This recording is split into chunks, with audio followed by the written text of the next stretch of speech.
vážené dámy, vážení páni. Nízke ceny ropy na svetových trhoch sú pre niektoré krajiny nočnou morou a pre niektoré krajiny práve nádejou na oživenie, na znovu naštartovanie ekonomiky.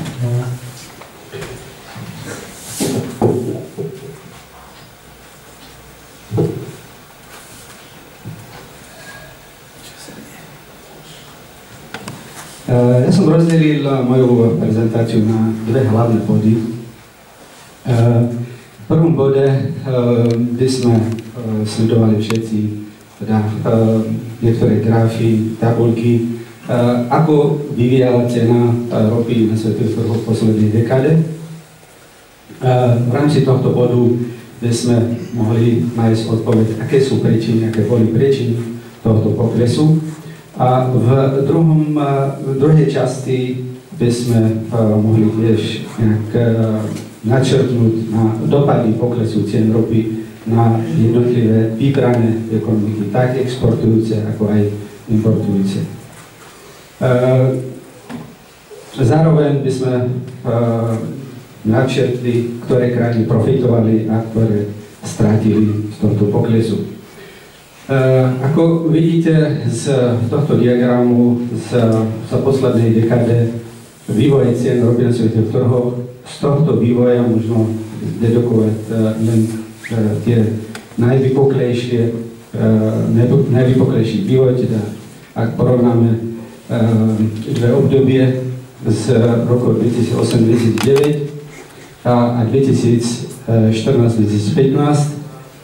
Tí, ktorí boli minulý rok, keď sme prezentovali tiež o tejto téme, sme porovnali dve obdobie. Už v tomto roku môžem povedať, že môžeme porovnať o ďalšom tretom období, čiže jún 2015 až január 2016. Existuje síce paralela medzi tými dvomi obdobiami, a to je samozrejme pád, ak môžem to nazvať, pád cien ropy od júna 2008 až január 2009, takisto jún 2014 až január 2015 a môžeme tiež sledovať tiež ďalší pád, teda od júna 2015 až január tohto roku. Kým v prvom období došlo k poklesu cien okolo 66,5%, v druhom období okolo 62%. No a keď sa pozrieme už aj tretie obdobie, teda od júna 2015 až 2016 až január 2016, kedy už teda priemerná cena dosiahla okolo $29, kým cenový kôš OPEC-u už dosiahol okolo $23 za barel. Keď teda porovnáme tie posledné dva obdobie, teda v roku 2014-2015, od júna do januára, tak vidíme, že v prvom období, tak ako v druhom období, došlo k poklesu na vyššie 50% ceny.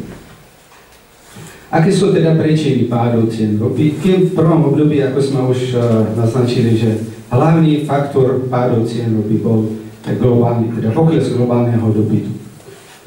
Kým v druhom období môžeme povedať, že je to dôsledku prebytok ropy na trhu.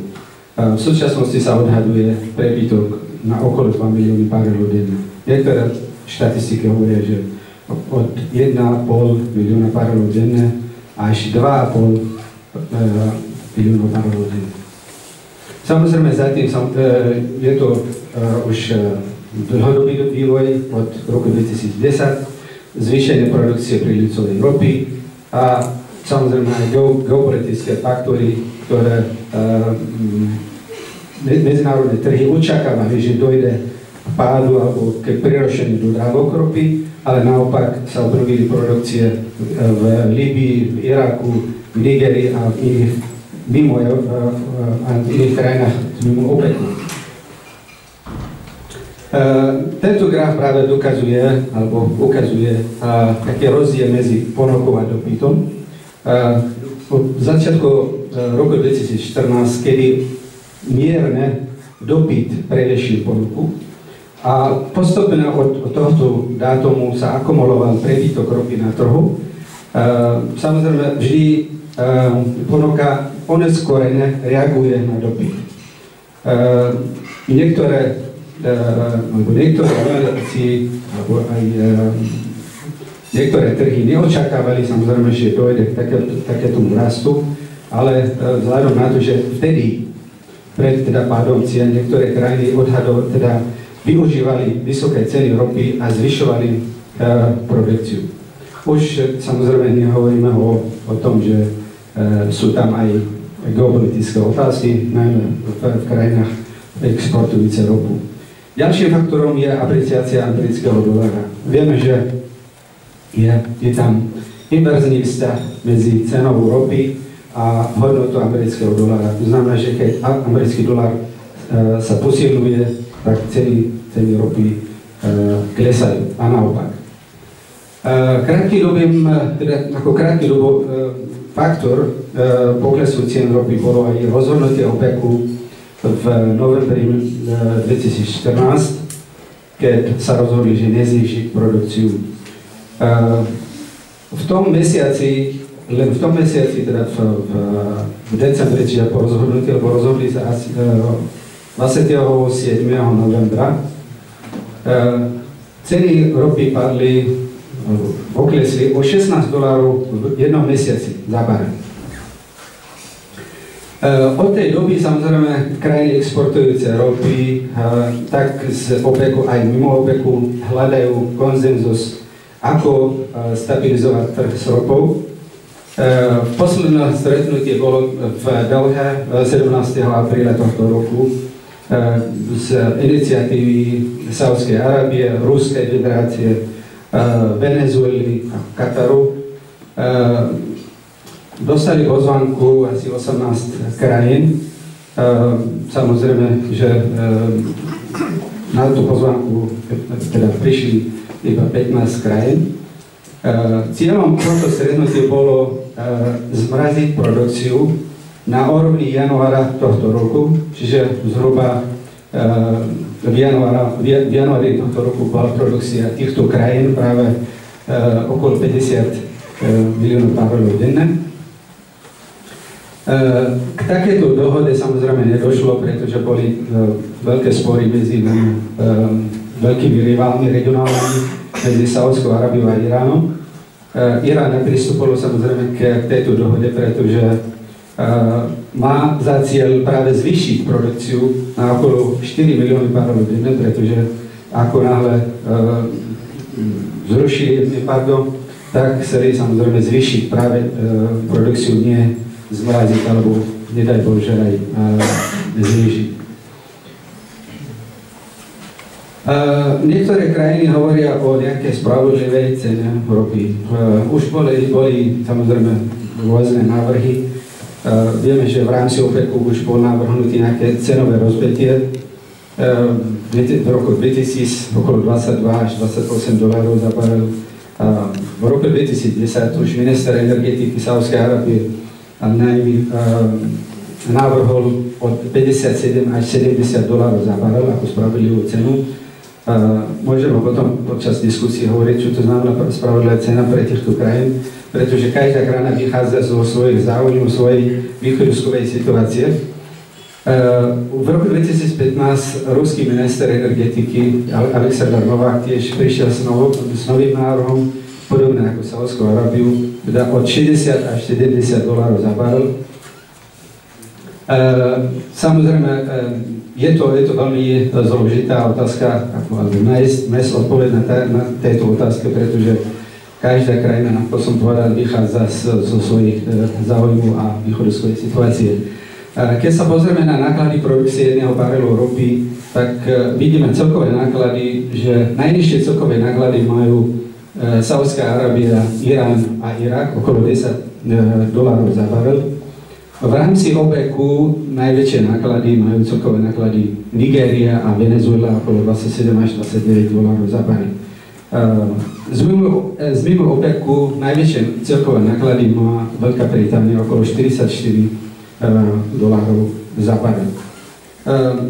Podľa tohto zdroja samozrejme paradoxné, že Spojené štáty americké aj prídusový plyn, a teda prídusovú ropu má celkové náklady okolo $21 za barel, čo je podľa iných výpočtov najmä ťažká ropa a prídusovú ropu má od 50 až $100 za barel. Keď sa pozrieme detálnejšie, aký je podiel kapitálových investícií na celkový nákladov produkcie jedného barelu, tak najväčšie dosahuje vo Veľkej Británii okolo $23 za barel a najnižšie v Saúdskej Arábii okolo $3,5. To je diametrálny rozdiel medzi tými. Keď sa pozrieme na podiel administratívnych dopravy pri prepravy nákladov na celkový nákladov produkcie, takisto v Veľkej Británii najväčší podiel a najnižší podiel v Saúdskej Arábie. Keď sa pozrieme na podiel hrubej dane na celkových nákladoch, tak Venezuela má najväčší podiel, následne Brazília a Spojených štátov amerických. Ako sami vidíte, že v Iráne, v Saúdskej Arábii a v Veľkej Británii tam majú nulovú daň. Aký je teda dopad poklesu cien ropy na ekonomiky?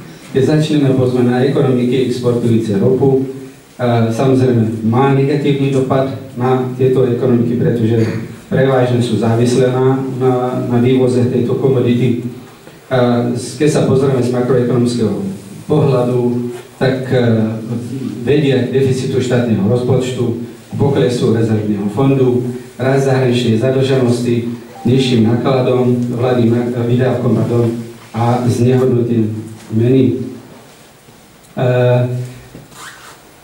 Negatívny dopad najmä pre tých, ktoré sú vysoko závislé na exporte tejto komodity od 50 a vyššie. Spomenieme napríklad Ruská federácia, Venezuela, Saúdská Arábia, Irán, Nigéria a tak ďalej.